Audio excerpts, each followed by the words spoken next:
There is a quiet trait happening every single day, and most people never notice they are making it. You open an app, you post something, and then you wait. You wait to see who noticed, who approved, who validated the version of yourself you chose to show. And somewhere in that waiting, something subtle begins to shift. Your mood rises and falls not with your own thoughts, but with the reactions of strangers. Your sense of self becomes a reflection, and reflections, as Seneca once warned, are never the real thing. This is the silent cost of being seen in the modern world, not the hours lost, not the distraction, though those matter too, but the deeper erosion.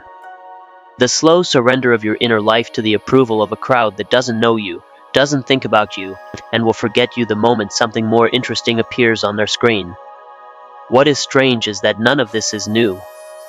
2,000 years ago, a Roman philosopher named Lucius Aeneas Seneca was writing letters about the very same weakness, dressed in different clothes, but rooted in the same human hunger.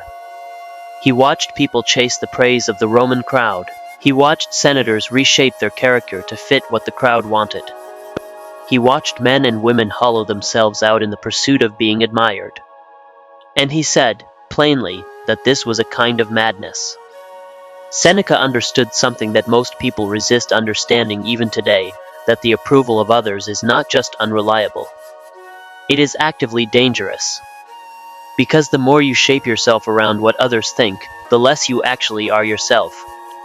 You become an echo, a performance. And performances, no matter how polished, eventually feel empty.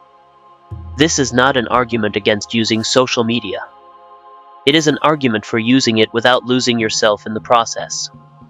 Because there is a difference between existing in the digital world and being consumed by it. Seneca's philosophy offers a way to draw that line, clearly, practically, and without the need for dramatic withdrawal. What follows are 5 rules, drawn from Stoic wisdom, for surviving the attention economy with your soul intact. The first rule begins with a question worth sitting with. Who is actually deciding who you are? Most people, if they are honest, would have to admit that the answer is complicated. Online, identity is a performance that evolves in response to feedback. You post something and it lands well. So you post more of that. You share an opinion and people push back. So you soften it, or you drop it entirely. Over time, without ever making a conscious decision, you have allowed the reactions of others to sculpt your personality. Seneca called this the great mistake, letting the crowd define your character. He wrote that the person who adjusts themselves to please everyone ends up pleasing no one, least of all themselves. The crowd, he reminded us, is not wise. It is impulsive, inconsistent, and driven more by emotion than by truth. To allow such a force to shape your identity is to build yourself on sand. The Stoic alternative is not arrogance. It is clarity. It means knowing what you actually value, not what performs well, not what gets engagement, but what you would stand by in a room with no audience. Define yourself by your principles, and let everything else be what it is, noise. But the noise is relentless. And this is where the second rule becomes essential. Seneca had a phrase that cuts through the modern age with startling precision. He said that it is not that we have a short time to live, but that we waste a great deal of it. He was writing about time as the most precious resource a person possesses, and he argued, with great urgency, that most of us give it away far too carelessly. Attention is time made visible. Every moment you spend scrolling without intention is a moment of your life transferred to something that gives nothing meaningful in return. This is not guilt, it is arithmetic. The average person spends several hours a day on social media platforms designed by some of the most sophisticated engineers in the world, all working toward a single goal, keeping your attention as long as possible. The algorithm is not neutral. It is optimized for engagement, which means it is optimized to provoke, to excite, and to create a constant low-grade anxiety that makes it difficult to look away. Seneca would have recognized this environment immediately. He wrote extensively about the need to guard the mind from distraction, to resist the pull of the crowd, to deliberately choose where your attention goes rather than allowing it to be dragged. The mindset shift here is not about willpower. It is about awareness. When you begin to see your attention as something finite and valuable, something you are either investing or wasting, your relationship with the scroll changes. You start asking, before you open an app, is this worth the time I am about to give it? That one question, practiced consistently, is worth more than any screen time limit an app can set for you. Of course, even when you use social media intentionally, there is another danger lurking, one that is perhaps the most psychologically corrosive of all. Comparison. The word itself feels almost too small for the weight it carries. Seneca wrote that it was envy, not poverty, that made people miserable, and envy, he said, was always born of a misunderstanding. When you compare yourself to someone else, you are not comparing your life to their life. You are comparing your interior experience, your doubts, your struggles, your unfiltered reality, to their exterior presentation. And no one posts their worst moments. No one builds a highlight reel out of their failures, their insecurities, their 3 a.m. thoughts. What you see on social media is not a life.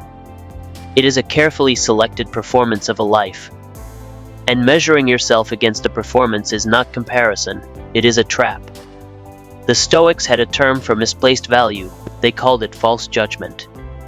To believe that someone else's visible success, beauty, or lifestyle makes your own life lesser is a false judgment.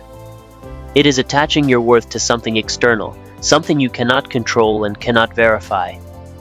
The antidote is not to stop noticing the world. It is to practice what Seneca called returning to yourself, regularly, deliberately, asking not what others have, but what you are actually building.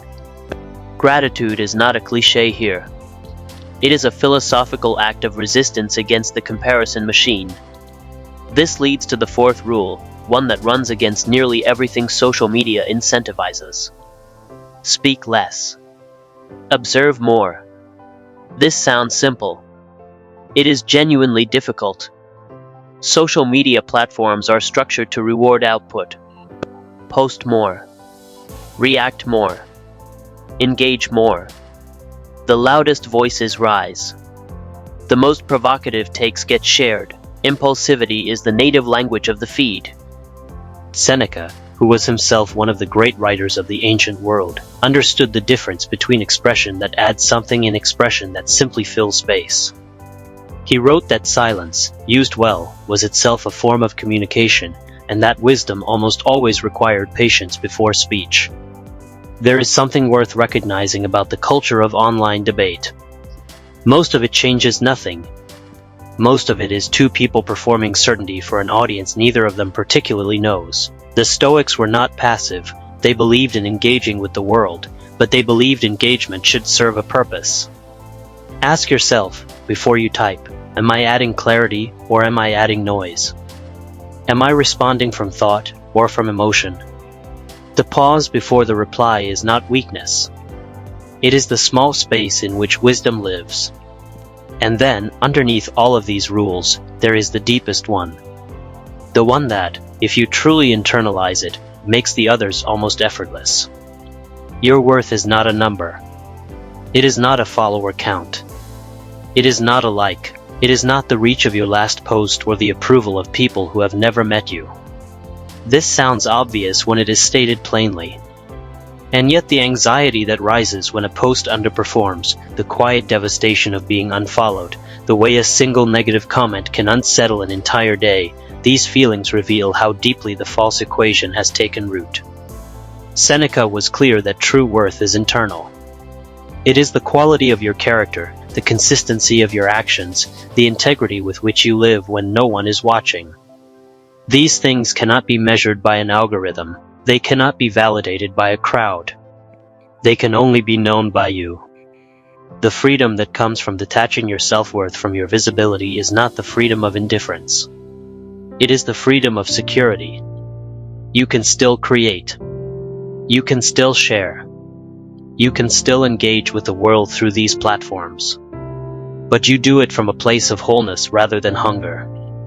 You create because it matters to you, not because you need the response. You share because you have something genuine to offer, not because silence feels like disappearance. This is what Seneca understood that so few people in any era fully grasp. A life fully lived from the inside requires no audience. The most meaningful moments of your existence, the clarity of a quiet morning, the depth of a real conversation, the satisfaction of work done with integrity, none of these require a witness to be real. The most powerful version of you is not the one performing for approval. It is the one who no longer needs to. If there is one thing worth carrying away from these 5 rules, it is this: social media is not the problem. The problem is the ancient, deeply human desire to be seen, approved, and validated, now amplified by technology into something that can quietly consume a life if left unexamined. The Stoics did not have the internet, but they had the crowd, the forum, the political stage, and the constant pressure to perform a version of themselves that the world would accept. And the ones who lived well, Seneca, Marcus Aurelius, Epictetus, were the ones who learned to engage with the world without being owned by it. You can do the same. It begins simply, with a pause before you scroll, a moment of honesty about what you actually value, and the quiet decision to define yourself from the inside rather than from the reactions of others. If this resonated with you today, consider sharing it with someone who might need to hear it. And if you want more of this, philosophy that actually applies to the life you are living right now, subscribe, and we will keep exploring it together.